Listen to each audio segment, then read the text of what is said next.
All right. It's been a while, y'all. It's been a while. I know I haven't really said much about all the things that's been going on with formerly ESBC and now Undisputed.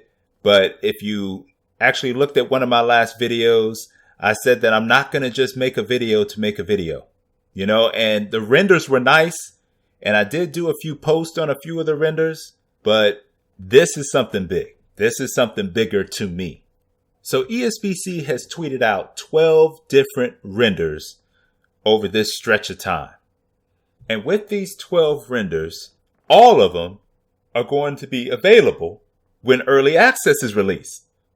And that means we will get a variation of men and women that we can test out, provide feedback on, and share experiences about before the game is actually fully released. And there will be more. It's not going to be limited just to those 12.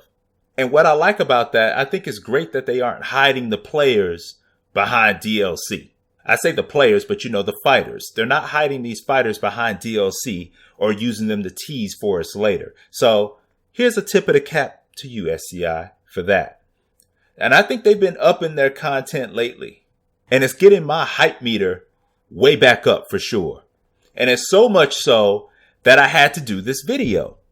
So recently they had Fanatico commentating over around the gameplay that he performed, right? He was Nigel Benn, and then somebody else was Carl Froch. But there are quite a few things that I want to address that I saw in this video. And one thing at the end that maybe y'all can give me some feedback on, and I definitely want to get your thoughts. So let's get into it.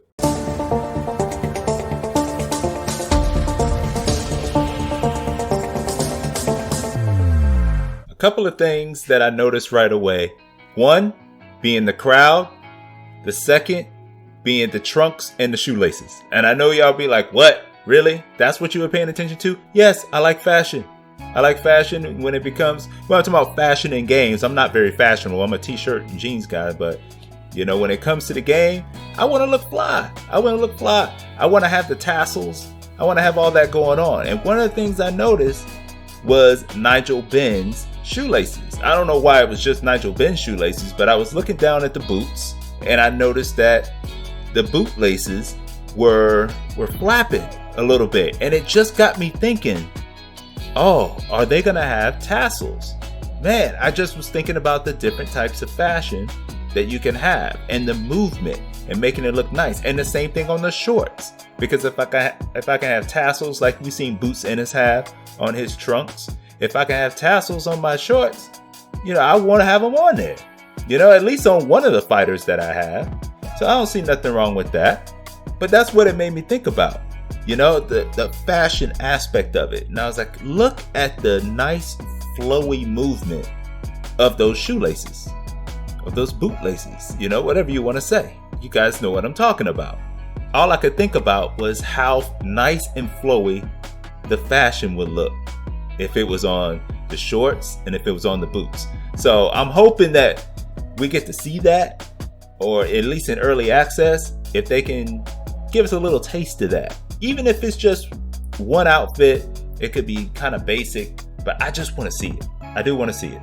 So that was one of the things I noticed. Now onto the crowd. The crowd was not very diverse, y'all. I'm not gonna lie, the crowd was not very diverse. I was like, I know there's some brothers that want to watch Nigel Benn fight. And I'm not making, it's not a race thing. Please don't go there. But I'm saying it should be, I would think it would be a little more diverse than what it is. But I don't know. Maybe this was the time period didn't matter. Nah, I don't know what it is. But either way, the crowd needs to be a little bit more diverse than what it is. And I'm sure they'll get that right and they'll have that right. You know, and really, is there a perfect mixture? There probably isn't. Because you put one person out there, they're going to say, oh, it's a token black dude out there. You know, you put a token Latino dude that's out there. You know what I mean? So they might say that. No, I'm not saying that. Not SCI. I trust you. Get it right. But still, it should be somebody out there. You know, at least one. I think I saw one on the side of the ring when it was going around. But either way, that was just something that stood out to me. I looked out in the crowd, as you see in the screenshot that I took, and I was like, okay, I don't see any brothers. I don't see, you know, my Latino brothers. You know, I do see some my white brothers, you know, and I see white sisters, but I just didn't see anything else, you know. So I just think some diversity should be in the crowd. Now, on to stamina. With stamina, you can see the detail that they put into stamina, and I absolutely love it. And here's what I'm talking about. At the beginning, Fanatico or Edward, whatever you want to call him now, still Fanatico to me, he missed 2 hooks in a row with with Nigel Benn. Now take note of the stamina drain on him. Then almost a minute later in the round, he feints a punch, and notice the stamina drain on that. It is definitely less, as it should be, but it's definitely less. And I love that. I really appreciate the attention to detail that they're showing in that department. And in a boxing game of this nature, this is just my opinion, but in a boxing game of this nature, stamina is in the top 4 things in core gameplay you have to get right. You know, and I'm not a pro gamer or anything like that. This is MisterArdor's opinion. Okay? But it is, to me, one of the top 4 things in this type of game you got to get right.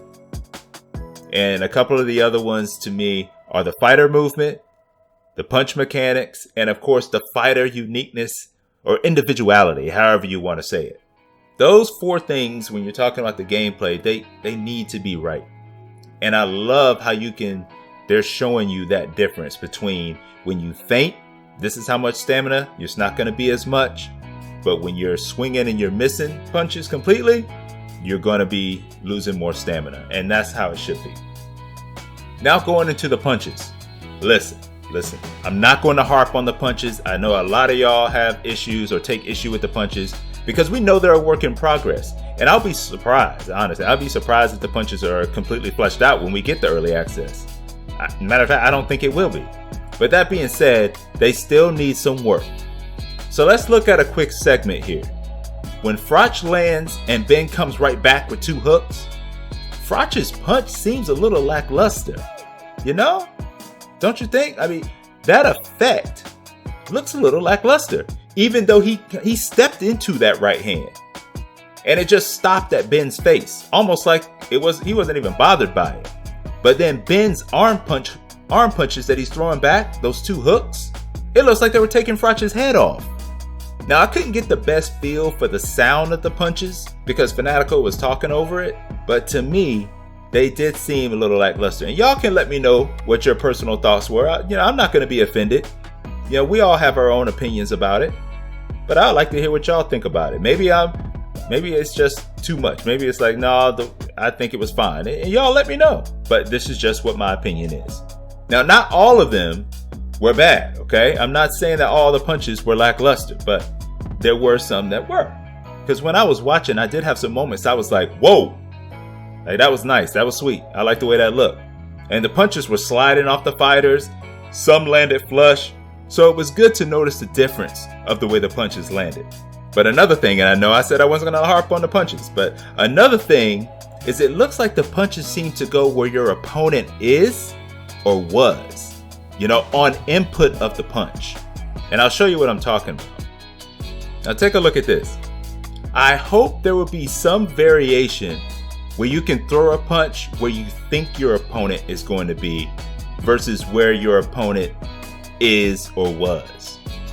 And if you don't know what I'm talking about, I'm thinking of a situation very similar to how Canelo predicted that Billy Joe Saunders was going to dip, and then he caught him and broke his eye socket. That is fighter IQ. And that's what people do. People are like, okay, this man or this woman is always dipping to the left or dipping to the right. So as soon as I throw my left hand, that's what he's been doing. He's been dipping right on my left hand all night. So I'm going to predict that. I know he's going to do that or she's going to do that. So I'm going to throw it differently so that way I catch him. I think that there has to be a way that type of fighter IQ can be represented in the game. And hopefully it will be. Another thing I want to talk about are in-game rewards. I just hope the rewards match the time invested. Because a lot of games you play and they only last about 10 to 15 minutes. A lot of shooters, FPSs, they're about 10 to 15 minutes a match or less. And you still can get some quality rewards after that time played. But boxing matches could go the distance. And I just want the rewards to match accordingly. Whether they base it on rounds played or with a combination on how you won, I don't care. I'm good with it. I just don't want to go 12 rounds, which is at least 36 minutes, y'all, not counting in between the rounds, and not feel like it was worth it, because I think that could drive people away. No, if you're like, oh my gosh, this is a crazy grind, you might not want to continue to do it to get a reward that you're looking for. So I don't know if you guys know about the rewards or heard anything about the rewards. If you have, y'all let me know. Y'all let me know if you heard anything about how in-game rewards are going to work. Let me know in the comments section. I appreciate that. But that's all I got for this one. Like, comment, subscribe. If Undisputed puts something out that's worthy, that I feel is worthy, and I know the communities will feel that's worthy, I'm going to talk about it. I'm definitely going to talk about it because I can't wait to get my hands on this game. When early access comes out, I'm definitely be playing on my Twitch account. Feel free to come over. We can get some rounds in. But that's it for now, y'all. I'll look at your comments below. Until next time, I'm out.